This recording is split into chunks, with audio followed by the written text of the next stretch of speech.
Hey, what's going on, guys? It is Monday morning again, and we just got back from the Everglades yesterday.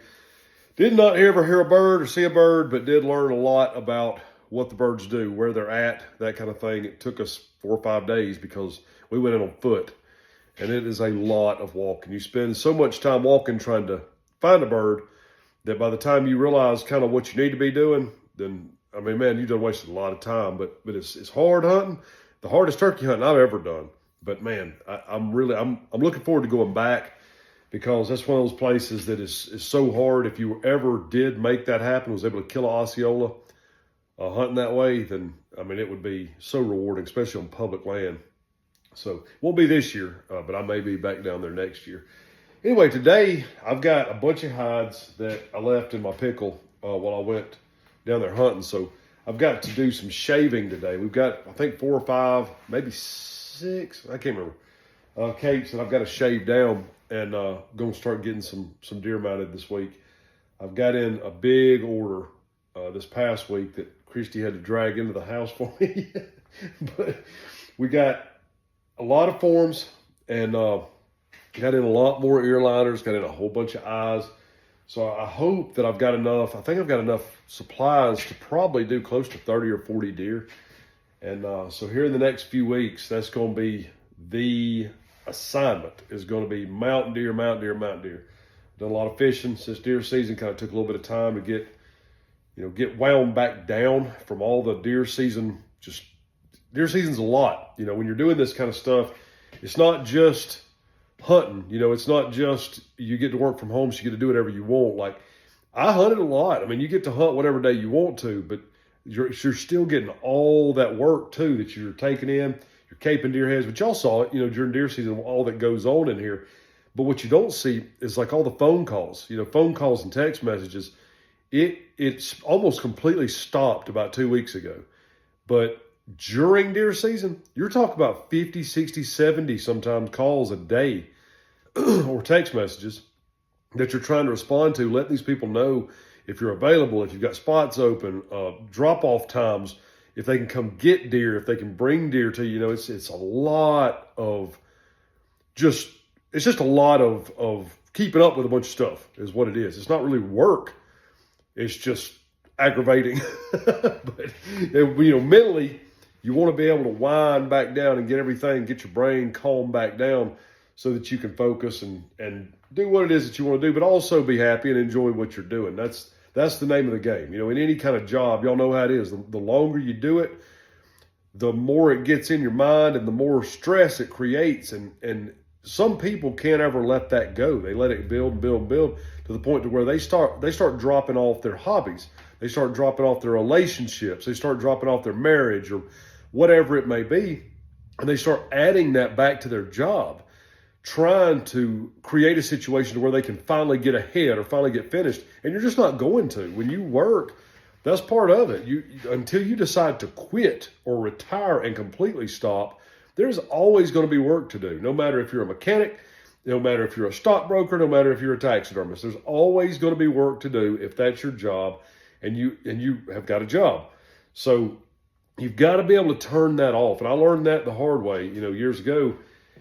And dang near died from it. I mean, just about created a situation for myself to where I had stressed myself out to the point of death. And you talk about working yourself to death, it is a real thing.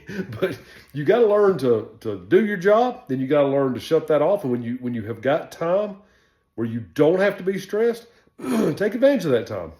Because, I'm not going to say life's short and you could die any day. I mean, you hear that all the time.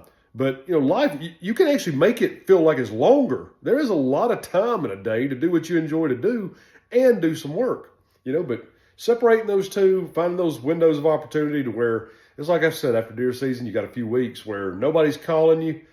You're finally done for the year. You got 4 or 5 months. You're dealing with a lot of stress, a lot of anxiety, and a lot of preparation and organization. And that right there in itself creates a stressful environment, even if you enjoy what you do. So when all that's over, it's nice to be able to say, you know what? I'm not even looking at it right now. I'm not going to deal with it. I'm going to go and I'm going to enjoy myself. And y'all make sure that you do that because it will save so much of your life that you're missing out on. But anyway, guys, I'm going to go ahead and get this stuff started, see if we can't get these hides done. Maybe tomorrow, if we got everything the way we want it, we can go ahead and start mounting up some deer. All right, it's 10 till 11, and I just now got 4 capes shaved and put them back in the pickle until tomorrow. I got 4 capes tanned, and I've got 4 capes that I had already fleshed out of the freezer. They were thawing out. I've got to have salt for those. It's the reason why I put them back in the freezer. I ran out of salt.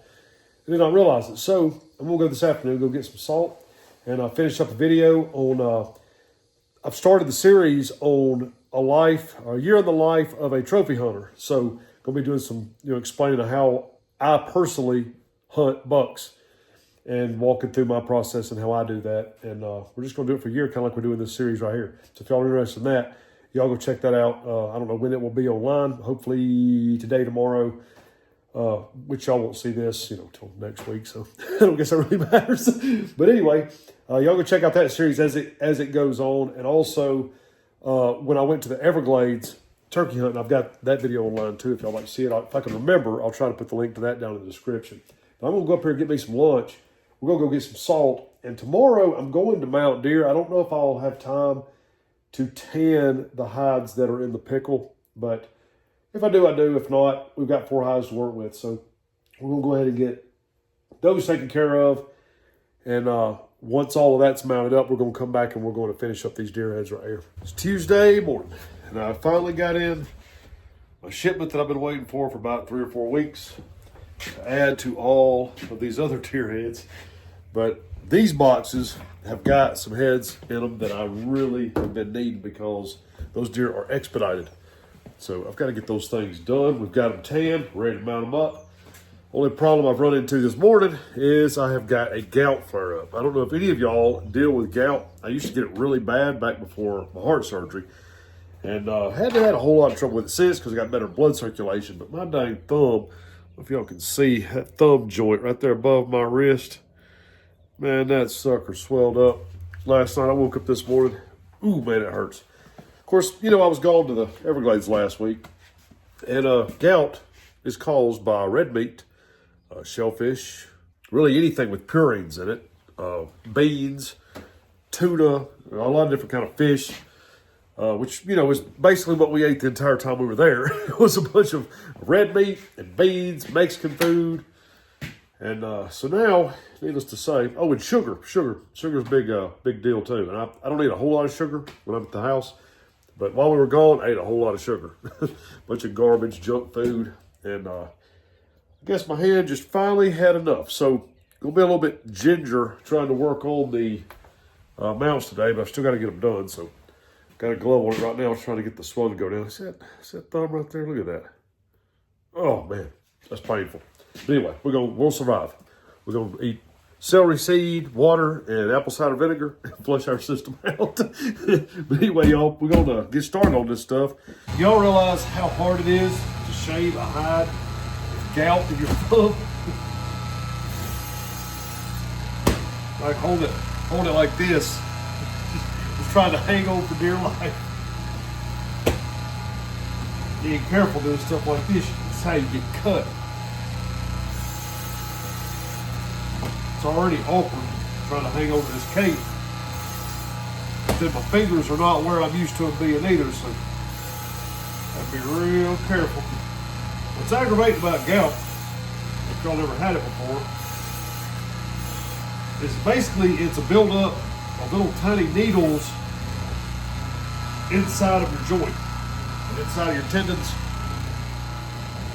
It's little crystals that form. Your body don't flush them out correctly.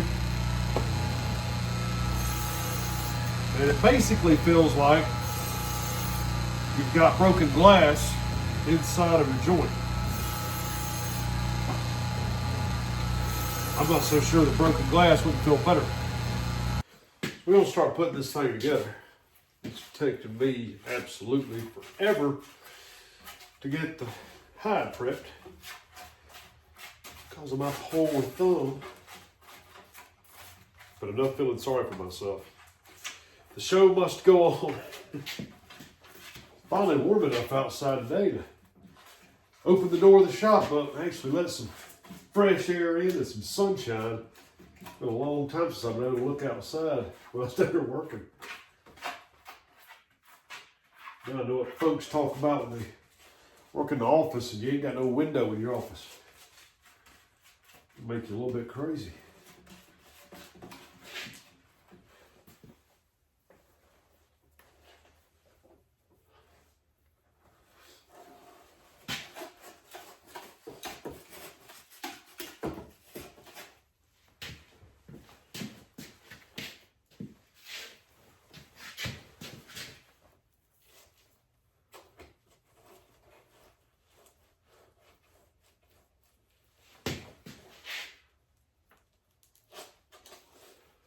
Straightforward forms are always a little bit awkward. Trying to get the cape on.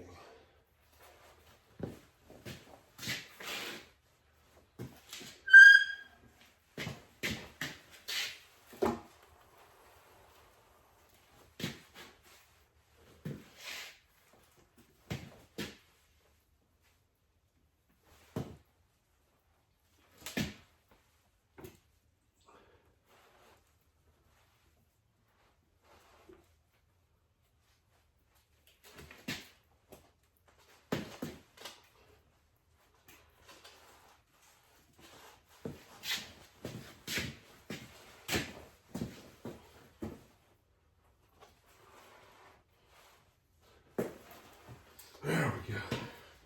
Get all the folds out of it. Give you a little bit more hide to work with.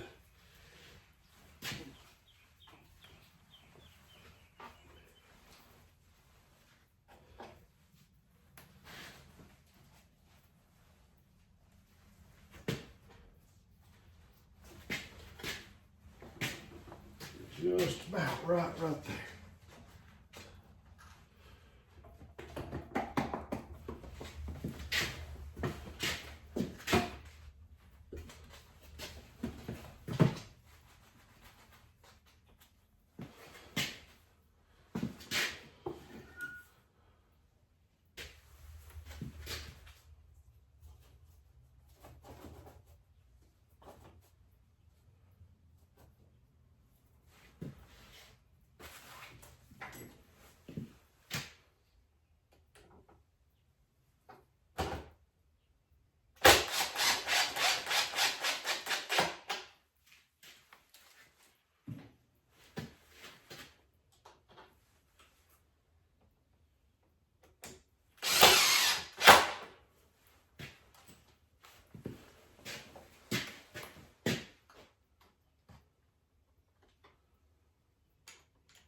As they say on a ratchet strap, that ain't going nowhere.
Gonna leave some of that cedar all over the bottom of this thing. This deer right here was ripping some cedar trees to pieces.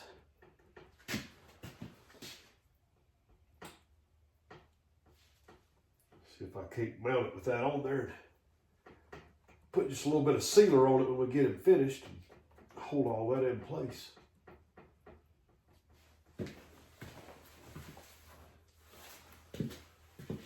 A lot of folks don't like a straightforward mount, and to be honest with you, I used to hate them.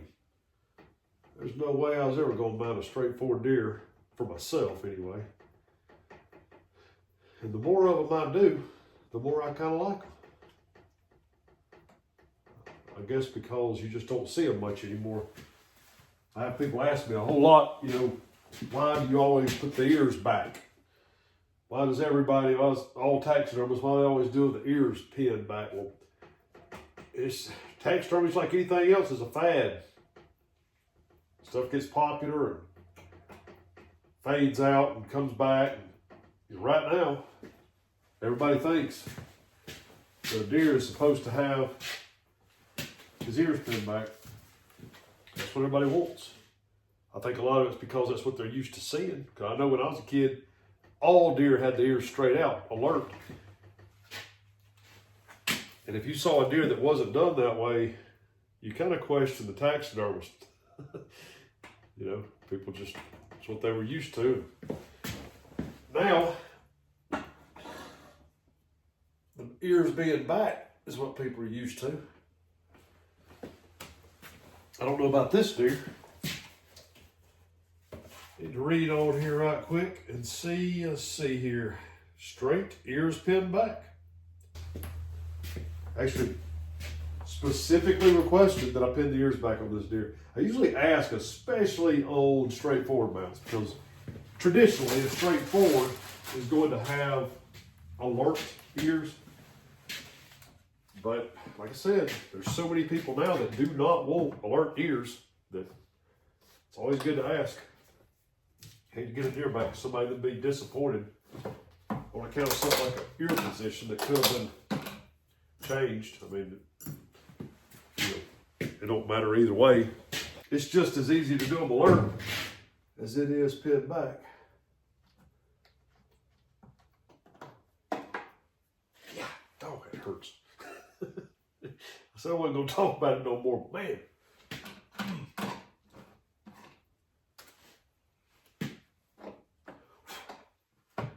It's tough enough working with epoxy when you got good hands. Usually, I've got good hands. Stupid bad eating habits. Should have known better.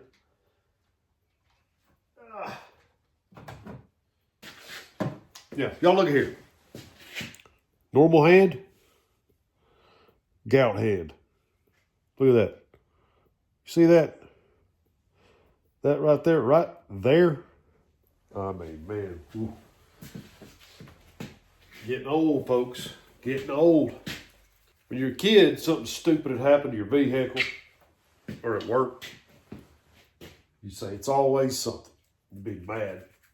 And when you get older, you go to bed with great intentions. Say, man, tomorrow's going to be the day. I'm going to take over the world. And you wake up, and, man, all them dang alarms start going off. Dang check engine light comes on first thing in the morning. You're saying, man, it's always something. Wake up injured. I know a lot of taxidermists that got to where they couldn't mount deer no more because of their arthritis, feet, stuff like that. I imagine I'll be there one day. Maybe by then, y'all be watching so many hours of my YouTube channel that I can still make a paycheck and be able to afford to eat. It ain't gonna be hamburgers, beans, and fish though. Not for a minute. Christy asked me what I wanted for supper tonight. I don't know if I'm gonna eat. Get me some strawberries and a salad. More apple cider vinegar and celery seeds. Whoo, man, that hurts. Ugh. Let's get some eyeballs.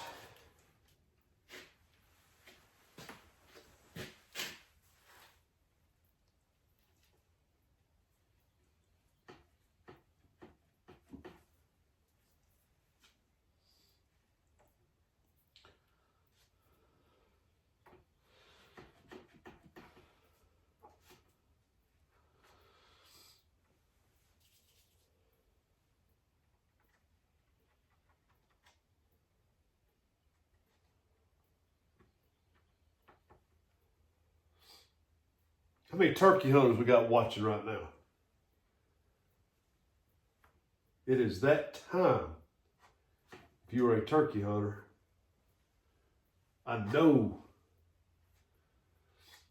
that you're getting ready. But I got your vest out, trying to figure out where in the world all your stuff went.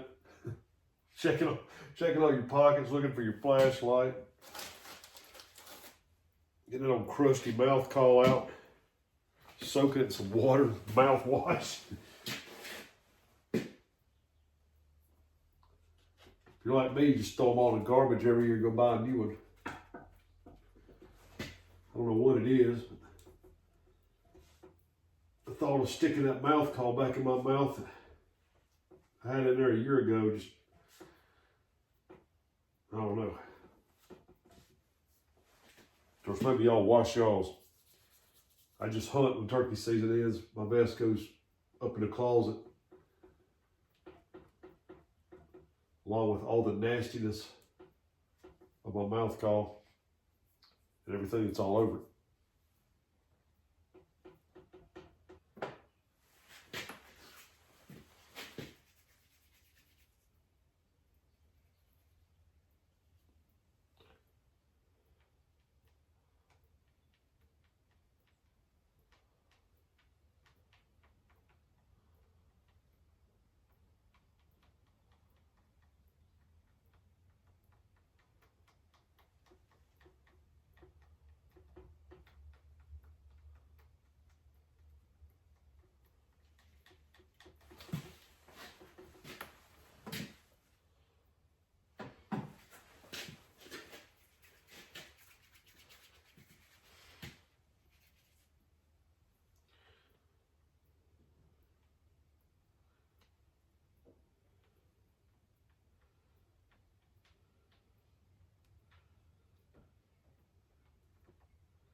If y'all have not watched that trip last week, we went down to the Everglades turkey hunt.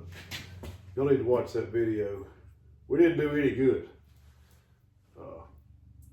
but that place is unbelievable. If you've never been down to the Everglades or turkey hunted down there, man, it's a different world down there. I've been to Okeechobee before bass fishing, and it's a really cool place, you know, just in general. But man, trying to hunt turkeys in that mess down there is this next level, especially on public land. A little different when you got, you know, some nice manicured roads and some food plots, green fields, and all that other stuff. But when all you got is swamp and alligators and snakes,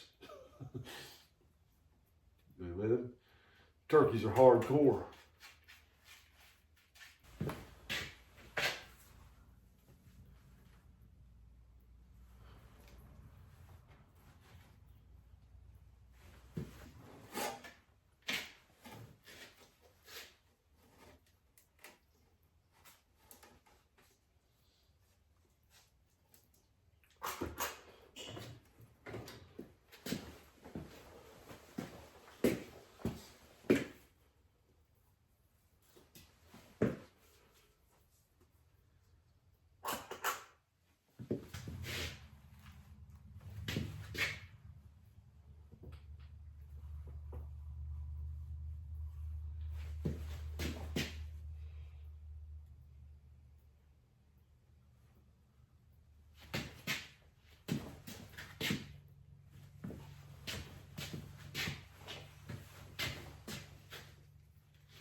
Well, it's gonna fit just about right.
All right, he's got eyes.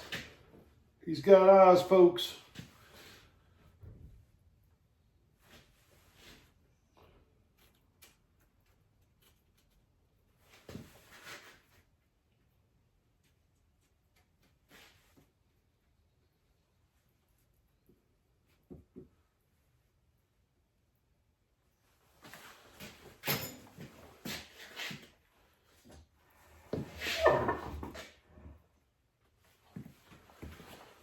All right, let's do the mouth on this fella.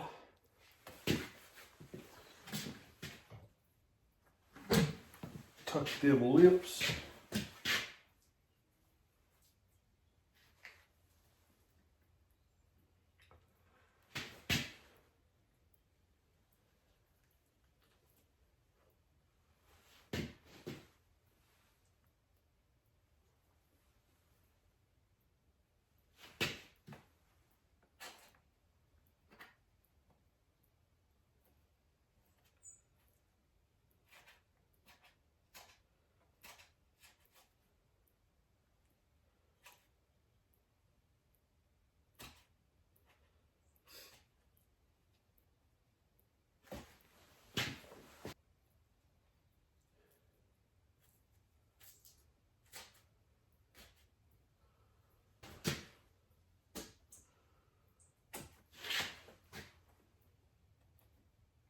tucking them lips, make sure you get that skin flat. You don't want any folds in it. Or as it dries, it can back itself back out. It's almost like when it's folded, it pries against itself as it dries. And it does not work out.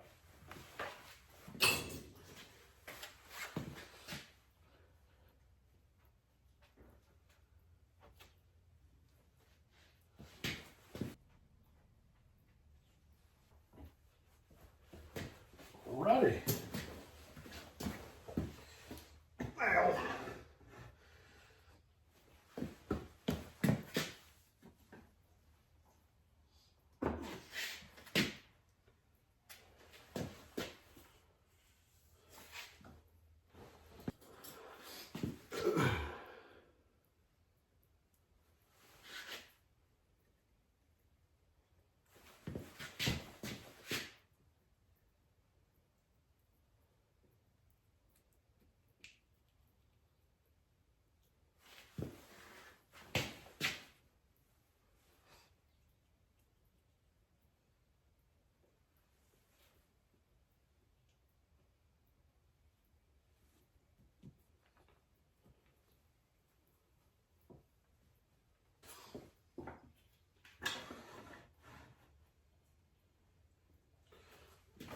I'm gonna get this sucker stitched back up and we'll be back with y'all.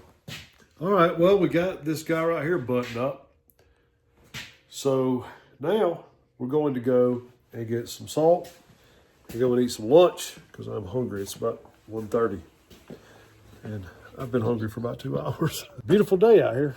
It's a shame that I'm not fishing, but I guess I got to mount a deer sometime. And today's the day, so oh well. Well, it definitely took a minute. It's 7 o'clock, thanks to the old gout thumb, but we did get this guy put together. Early season, thin cape. You'll look a good looking mount. But anyway, I'm going up to the house and taking a shower and sitting down because we're going to do it again tomorrow. We got 2 more capes over there, and we're going to try to mount up tomorrow. So hopefully, maybe my thumb will ease on up and get a little bit smoother go. But we'll see. We'll see y'all in the morning. Hey, what's going on, guys? It is Wednesday morning, and the hand is doing a little bit better. Still a little bit swollen, and still hurts a little bit, but I can move it. So thank goodness we're going in the right direction. We're going to sell this massive pile of forms. Well, I got 2 more out today. So we're moving in the right direction with that, too. Got 2... It looks like semi-sneak rights. Gonna be, looks like, well, they're almost the same form. We got an SSR 22 and a 20 from Mears. So 2 really nice bucks. Both these bucks right here about to go on. Those 2. Actually, the racks look identical too. That's kind of crazy. But yeah, that's what we're gonna be working on today. So we'll do a little bit of video of me mounting those deer. Y'all can kind of see that get put together. And then tomorrow we may do a little bit of crappie fishing. We're going to see. Let's get this going. I've had a lot of folks ask what I do to prep a cape before I put it on a form. So just to show y'all right quick, all I've done, this deer had tan on it, was in the freezer, got it out, thawed it, washed it really good inside and out, and then put it in a washing machine and spun it twice to get all the water out of it. After I do that, I towel dried on both sides. So I mean, it's fairly dry, still damp, but it don't have any water, standing in it. It's not dripping. First thing I'm gonna do, remove the cartilage out of the ears. I always tan it with cartilage in. It's a little bit easier to remove the cartilage once you've got the hide tanned. After I do that, I'm gonna use my cone. I'm gonna get right here with these eyes. Right around the edges of these eyes, I'm gonna thin that out with a scalpel. Do the same thing with the nostrils. Then I'm gonna go over the hide with my fleshing machine. What that's gonna do, not only is it going to thin down some thick spots, but it's also going to break that leather. It's going to open up the fibers, basically. Not like breaking leather to make soft leather, but what it'll do, when you run it over those fibers, it's kind of, a tanned hide is a little bit tough. Almost, it's not finished leather, but it's kind of hard to explain. It's sort of rough, I guess. When you run it over a fleshing machine, what it'll do, when it opens those fibers back up, it'll stretch like elastic. Like right now, I can get a little bit of stretch out of this, but not a whole lot. Once I hit it on that, man, you can stretch it all over the place. So that's kind of what I found to be the best way that I like to do it anyway. When I'm prepping all this stuff, once we get all that done, we'll put my ear liners in, go ahead and do my clay work in the ear butts, and then we're gonna go to the form with it. All right, everything's ready, hide's ready, rack's ready. Let's mount them up. Get a little glue on here.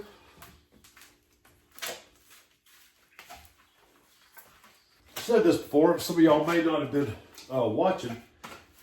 What I do when I apply my glue, the way I tell how much I want on here, I use the tips of my fingers, and as I smear the glue on here, I'll take the tips of my fingers and run it right down the form like that. And whatever's left is just perfect. That way you don't go to wasting a whole bunch of glue. And if you got too much glue beneath that cape, you're going to lose just a little bit of definition. You don't want it all blobbed up under there. And I do rough my forms up. I don't normally show that part, and I have people ask me about that all the time. But I use a meat tenderizer. This little guy right here. And if I can remember, I'll put a link to this in the description below. I'm pretty sure that I've already got it in I think it's in my Amazon store. On that link, when you go down in the description, it will say, so check out this something, the Cedar Ridge Chronicles, where it says my Amazon store. What that is, Amazon has started a program now to where rather than having to put a whole bunch of individual links, I can just link everything that I'm using. I can put into what they call a store, and then I can put that one link to that store. Y'all can go on that link, and you can just sit there and browse through all the stuff that I have got, that I use, that I've got links for. Doesn't cost you any more to buy it. I get a little commission from Amazon if y'all buy stuff using the links, but it doesn't cost y'all anything extra. Same prices on Amazon, just a little bit easier to get to. And I can make a little bit of dollars. So thank y'all for those of y'all that do that. There are a lot of y'all that use those links, and it really, really, really helps me to be able to make a living. This is a big buck, very good sized deer for so early in the season.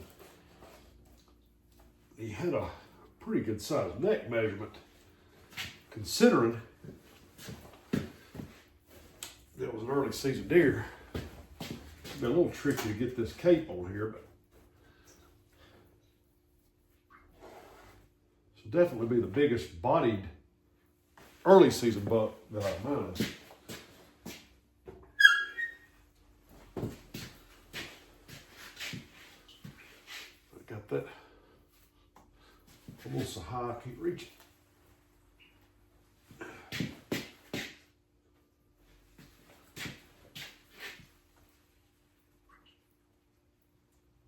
Right down on there.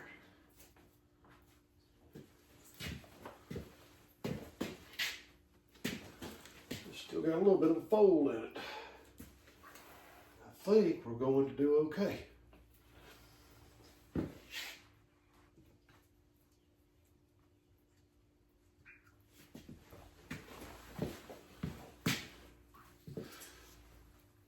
Oh yeah. Oh yeah. That's what I'm talking about.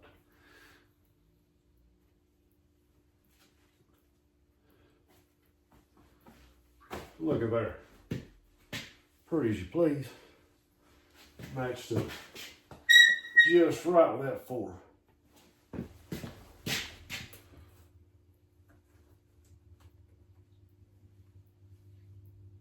Beautiful, beautiful, beautiful.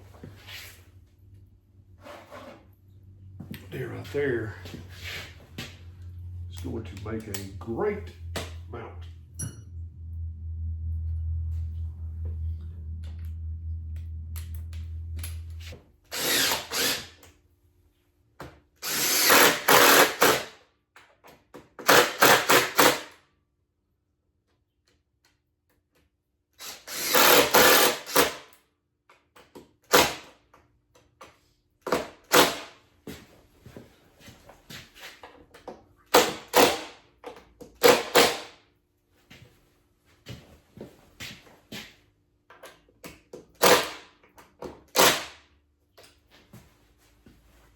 Always tighten those screws kind of like lug nuts.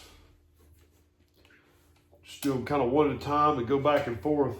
That way everything sits level and where you want it to. Those screws, I put the front two in kind of at an angle this way. And then I put the back two in at an angle this way so that they push that up against that head. I always try to trim that to where that measurement is correct from the bird to the eye. And it helps kind of snug that into place, and then the other two kind of secure it into place. But I don't like to tighten any one of them before the others, just because I don't want that twisting, moving, and everything else. And it also will keep that skull cap from pulling against itself. You don't want to bust that skull cap. And a lot of people actually set that in Bondo to build it up a little bit. I don't. I put a big old thing of clay up under it to fill in that brain cavity so that it toughens that up once that clay dries. But as long as you are careful how you put those screws in, if you angle them away from one another, you're going to be making that skull cap do this, and you can bust it in the center. But like I said, the way I like to do it, put two in this way, two in this way, and you're actually kind of pulling everything together, which strengthens it and kind of anchors it in place where it's not moving around while you're trying to keep it straight in there. Then typically I'll coat the entire skull cap in clay. Gives everything a nice smooth look, but it also will help keep any kind of bugs like carpet beetles are really bad to try to get in and around your bases, around your burrs of your antlers. If y'all have ever seen on a mount in a house or in a shed or garage or whatever, you'll see those little holes. It's like little bitty skins where those beetles have shed. That's what that is. Some folks think it's dead bugs. It's not actually dead bugs. It's their little, where they molted, where they shed that skin off of them.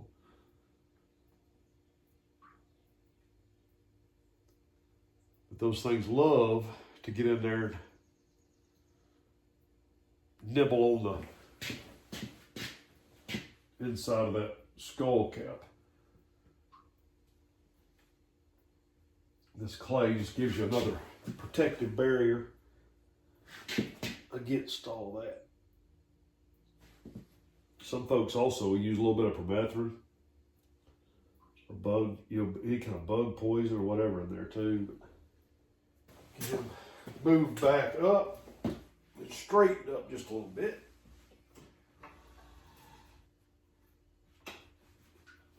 Work on them eyes.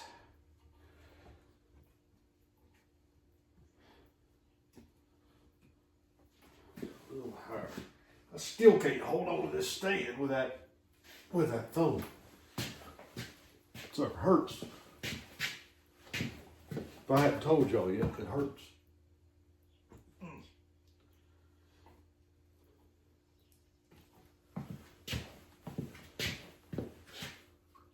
Okie dokie.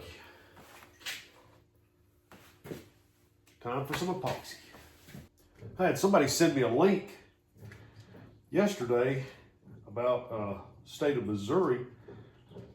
Just talking about making some stricter regulations on some non-resident hunting.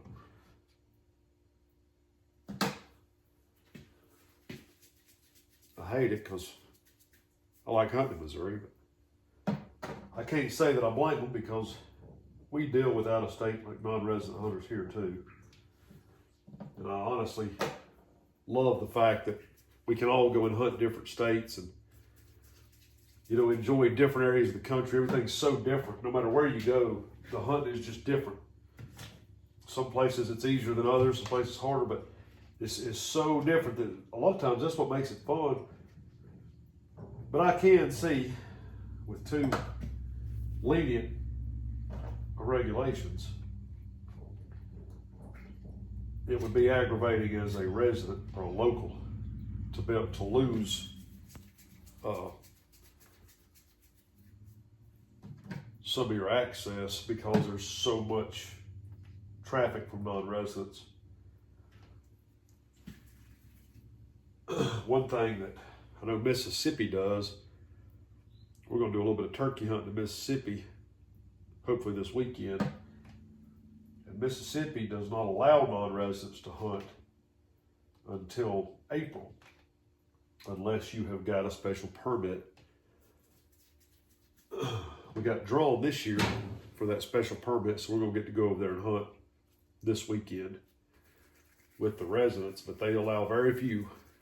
And it gives everybody a chance as local to go, hunt their birds right there at the first of the season. Because, y'all know, if y'all are turkey hunters, the first of turkey season is, that's when you can get you a bird right quick before they get pressured, before they get called to a whole lot. And there ain't nothing like going to your favorite spot, and there being 5 trucks parked there from Idaho or Indiana or Michigan or Missouri or Ohio or, somewhere. It's like, dang it. But I think that's kind of cool, having the opportunity to give the locals that chance at their birds before everybody piles in there. Turkey's getting enough pressured as it is now. I was growing up, and nobody turkey hunt. We had 1 or 2 turkey hunters in our hunting club. That was it. And you wondered why they did it, why they didn't go fishing with everybody else. It just seems stupid to chase a bird around, but my gosh, nowadays, turkey hunting and duck hunting. I don't know if half y'all guys got these Havocs, and that was Avid or Avid, whatever they're called, boats. I don't know if half y'all duck hunt, or if you just like boat racing. But according to social media, it's the greatest thing ever invented. I never see anybody hunting. I just see everybody driving real fast. but duck hunting has gotten to be either very popular or it's a fad. Kind of glad, because that gets some people out of my deer woods while I'm trying to deer hunt. All right, I think that's good enough. So if y'all did not see the eye epoxy video, or not aware, I started epoxying my eyes instead of using clay. I use clay to attach the eye, then I'll put clay around it to hold it in place.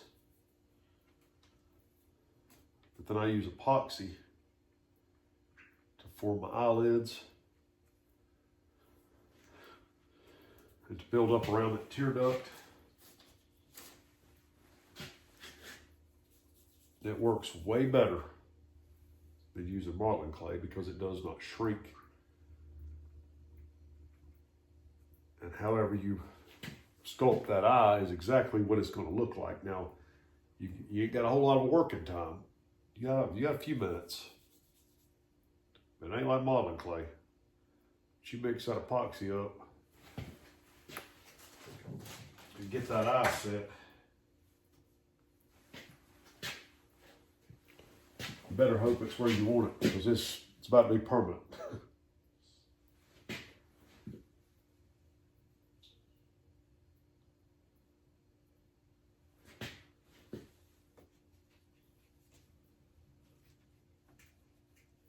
I need to put me another row of lights. I've got a light over there, an extra one.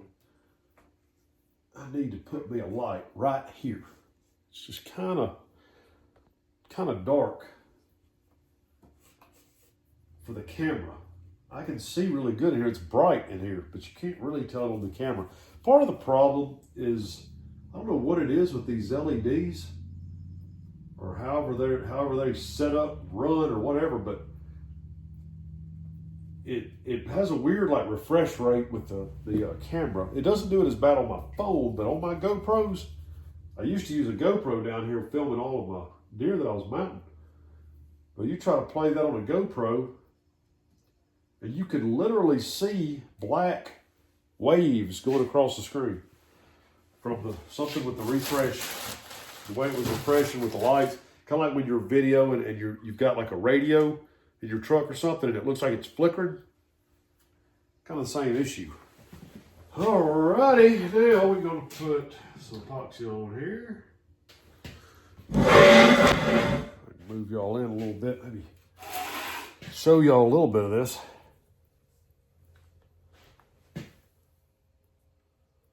I wish I had a volunteer that just like running a camera that would come down here and just video me all the time.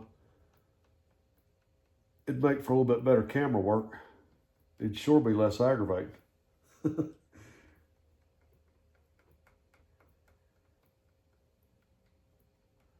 I love making videos. I just hate videoing.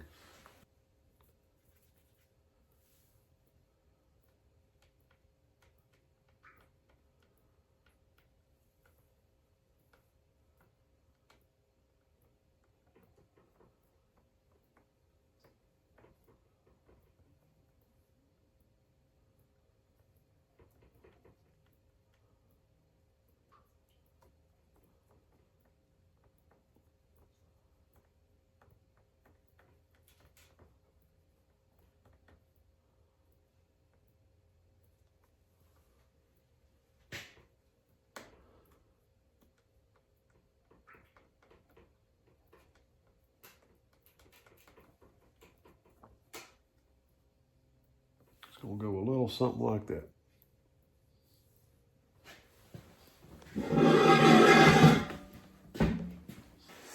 This other side.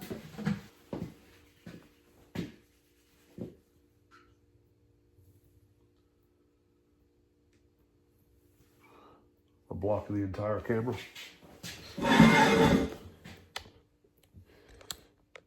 Here we go.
There we are.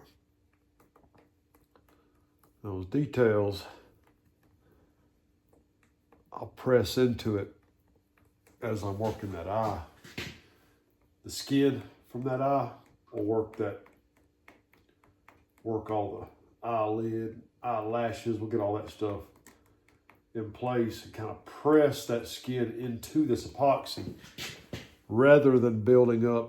A lot of people like to build up all of the little detail in that epoxy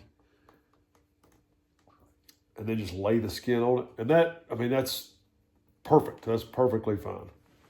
I personally like to put it on there a little bit thick and put my skin on it and press that skin into it where it needs to be, kind of holds it in place.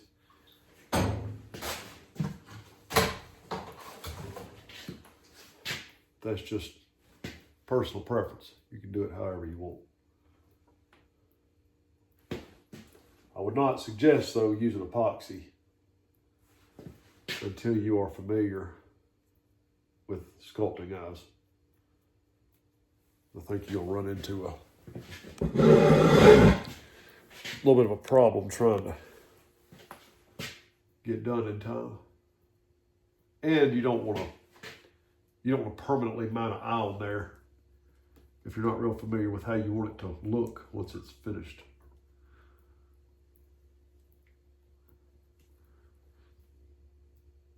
The clay will be permanent, but it takes a long time to dry.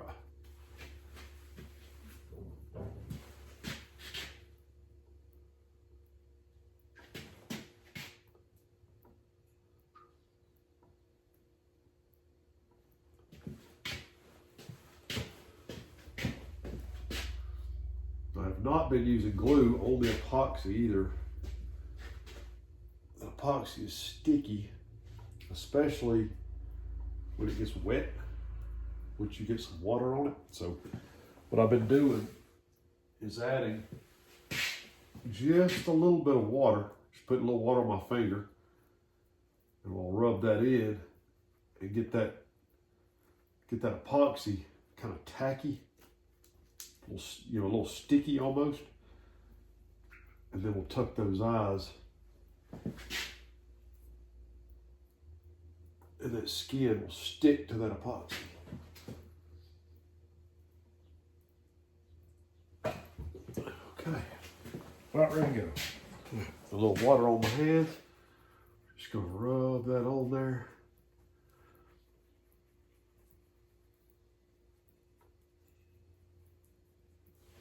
It starts to get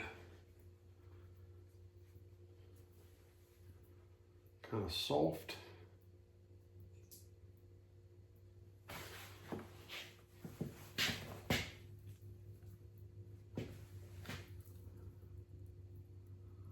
We're gonna put this together.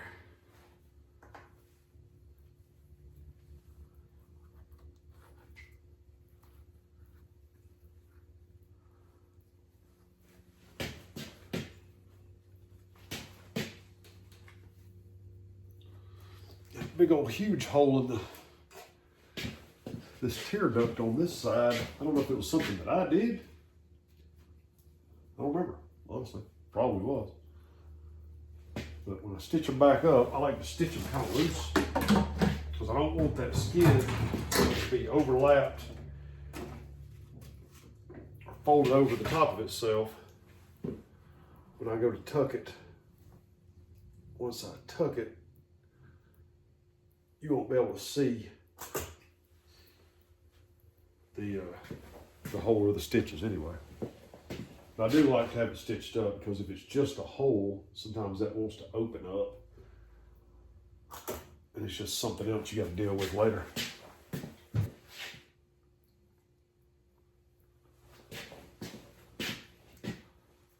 Get everything generally in place. Once you tuck this, you just kind of want everything to dry inwards. You don't want it pulling all different directions. You want it to be laying right where you want it while it's drying.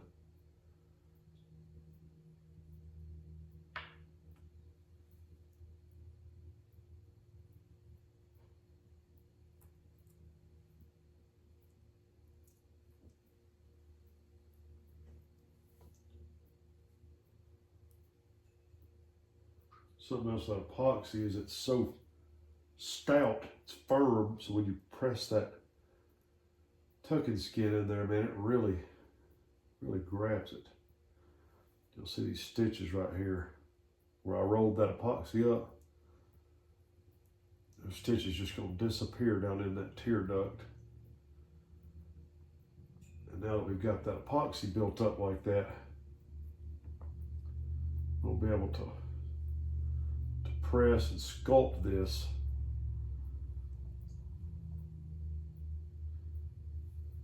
into the shape that we want, and it will dry just like we leave it.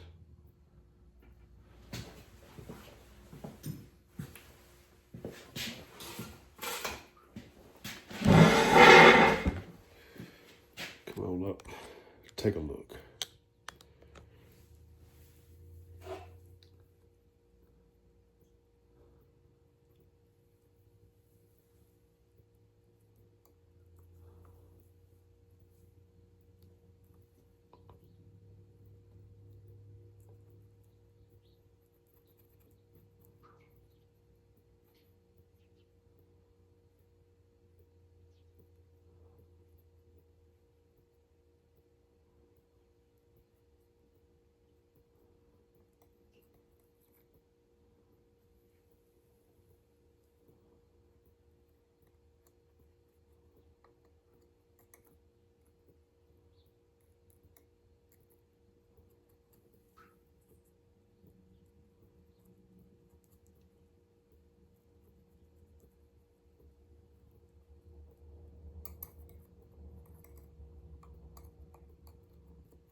There we go. What I'll do next, take this, I got a paintbrush, I'll leave in some water, and I'll just smooth out the edges of those eyes and clean any epoxy and clay that's on them. Makes it a little bit easier to clean up later. Just like that. Then we're gonna do the other one. Come on around here. Get a little better view. Y'all can even see anything. Maybe still be looking at the back of my head.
There.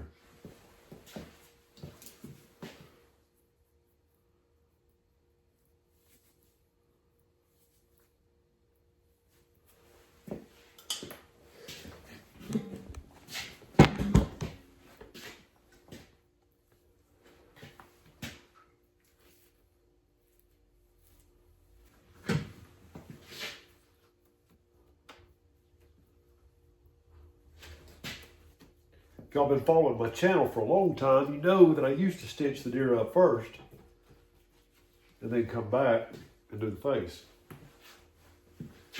And that would still be what I would do if I was not using epoxy. I like having that stitching done first because you don't have to worry about messing your face up while if you're having to pull on the back or stretch your seam or anything like that. But with this epoxy, you just gotta go. You gotta get it done.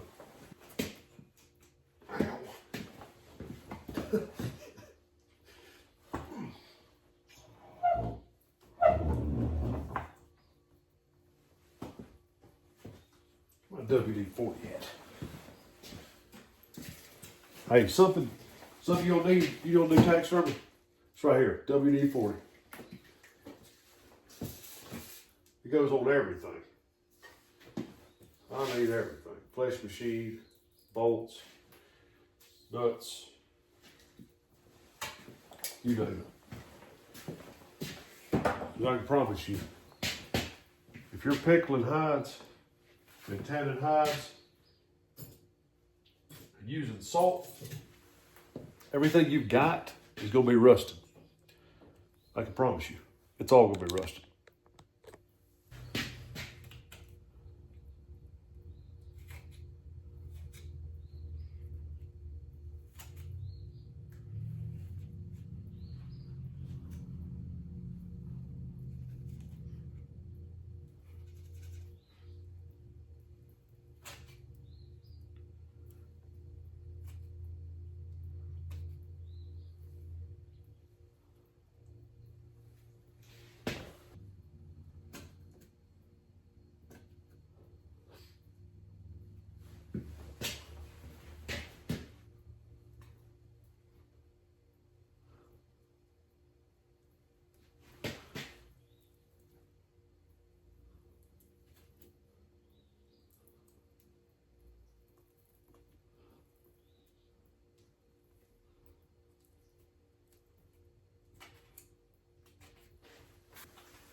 Okay, now that done.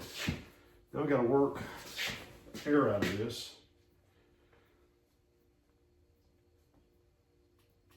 Get all that air moved back toward the neck where we can push it out.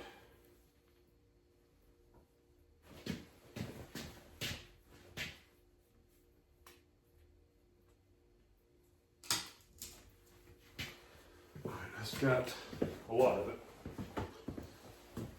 Sucker back down here.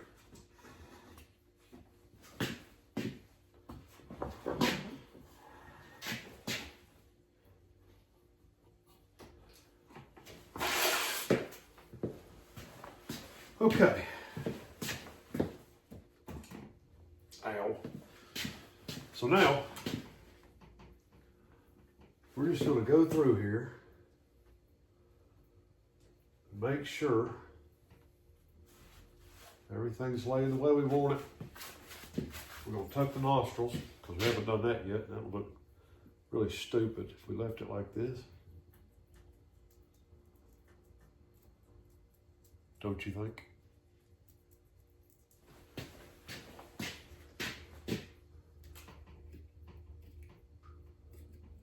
I'd say that's the easiest part of the entire mount right there, just tucking the nostrils.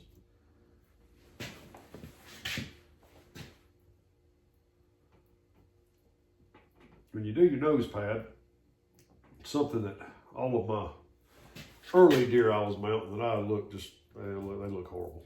I did not pull the nose pad up high enough on the top of that snout. If you don't, it looks bad. You don't realize how bad it looks until you change it and then realize what you're doing wrong. It's funny because you think you can look at other people's mounts and be like, oh, that's supposed to look that way, but you don't. You look at other people's mounts, you think, man, their mount looks better than mine. What's wrong with my deer? And one day it just kind of clicks.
Just about got all that hair out of there.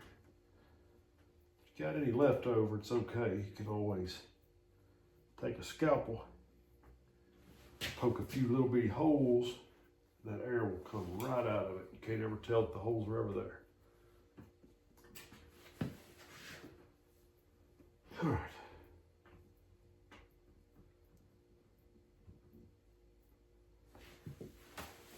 It's good right now. We're gonna start stitching. We'll get back with y'all just as soon as I get all this boring stuff done.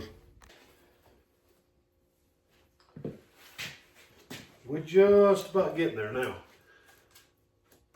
We're just about getting there. Got him stitched up. Got his ears fixed up a little bit. You have to do a little bit of tuning on them, depending on how I decide I want them to look later. But they're on their way to being finished.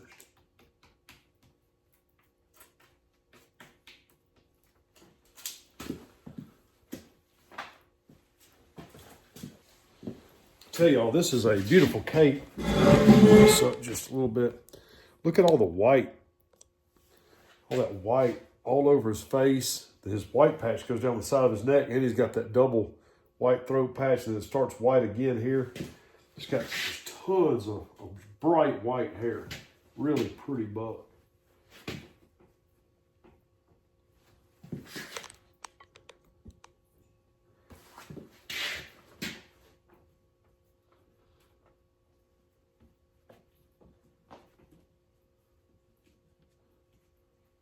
I've had this YouTube channel now for, oh, this be my 4th year. You'd think I would have invested in some kind of camera equipment of some sort, tripods, anything. I've got my camera, my phone, in a Primos trigger stick tripod,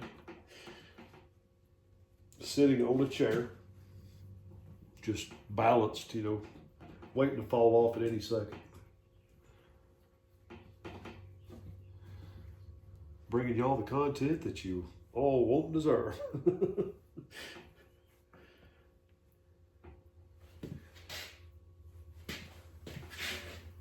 I ain't never been no high-tech redneck.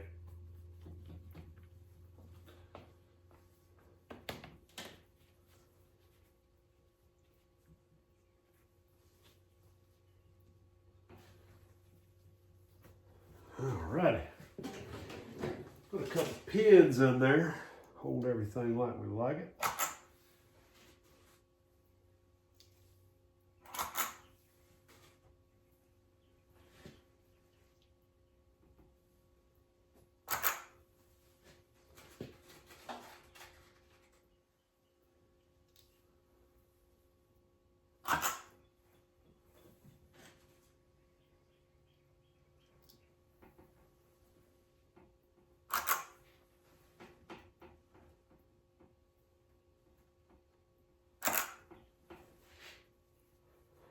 There we are. Man, that thing's slick.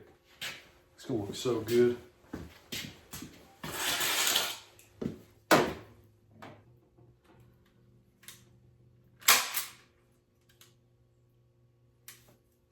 Comes, you got staples.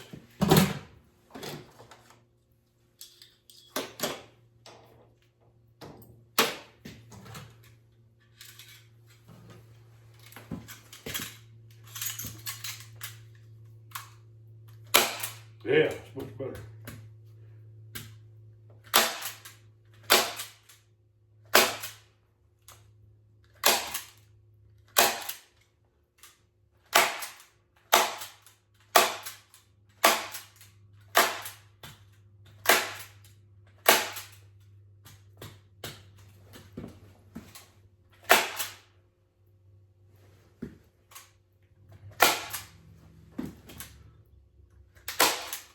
For anybody wondering, I get asked this a lot too, what kind of tan that I use and what kind of glue I use. Both of them are Pro 1 chemicals. For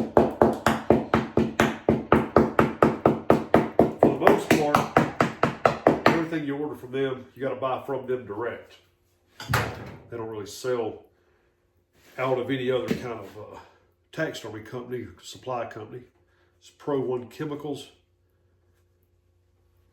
And if y'all have ever got any questions or need to make an order, y'all call up there and talk to Paul. Paul Kales, this is his name. And I've talked to Paul a few times. He knows more, I think, about tanning than probably anybody on this planet. That guy, that's all he does. That's what they do, is make taxidermy chemicals, tanning chemicals. And if you've got a problem with a hide, he knows what happened, I promise you. He knows everything. I'm talking about down to the molecular level. This is kind of wild talking to him about the tanning process and what goes into it. You know, from the chemical makeup of the tan all the way to the makeup of the fibers and the cape. Like, it's something. But yeah, if y'all have any questions about that or need any of that stuff, y'all holler at him. And if any of y'all know him personally that are watching this, y'all tell him that I said hey and thank him for me, for all this stuff that he has helped me with. He helped me through my tanning process when I first started doing this. He explained a lot of stuff to me and what I was doing wrong and how to fix a lot of problems that I was having.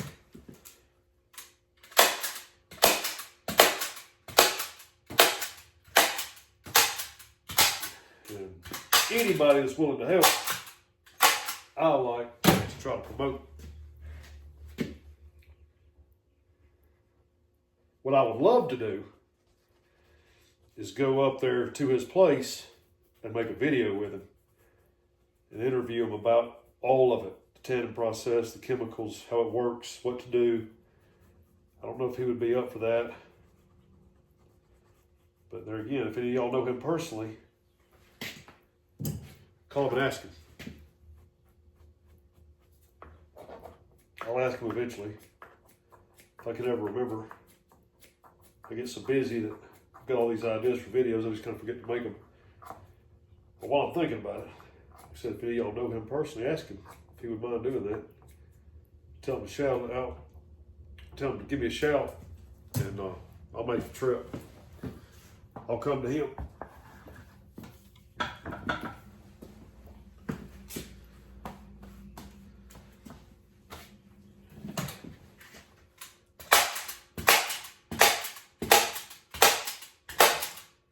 I would love to do that interview, and I would love to get that information on my channel to be able to share with y'all. Because I mean, there's so many questions y'all ask that is the same exact information that I got from him when I talked to him. And in all honesty, I send a lot of people to him, you know, for products and questions. But in all honesty, he probably just doesn't really have time to talk to every single person that ever calls all the time. It's kind of like me with comments and stuff. Like, sometimes I've got time, sometimes I just don't. But if I could interview him, we could do a video. If anybody has any questions, I could just send you a link to the video. And it would help so many people. And it would also promote his business.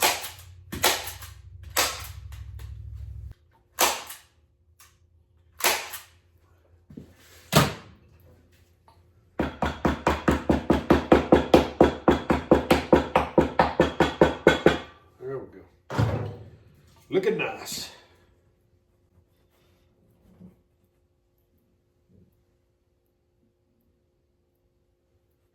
I don't know what that was. I don't know if I heard that. It sounded like something living in here with me. A little hole in the nose I'm going to have to fix, but other than that, this one turned out clean.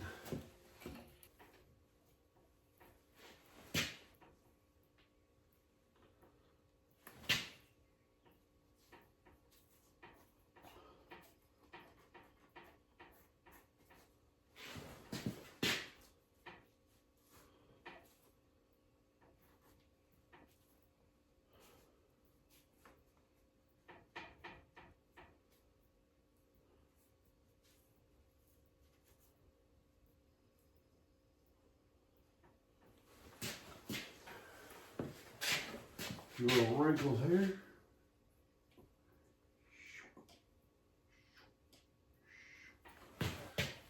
Like that.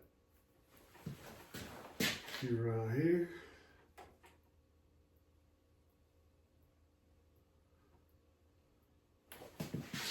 Like that. Now,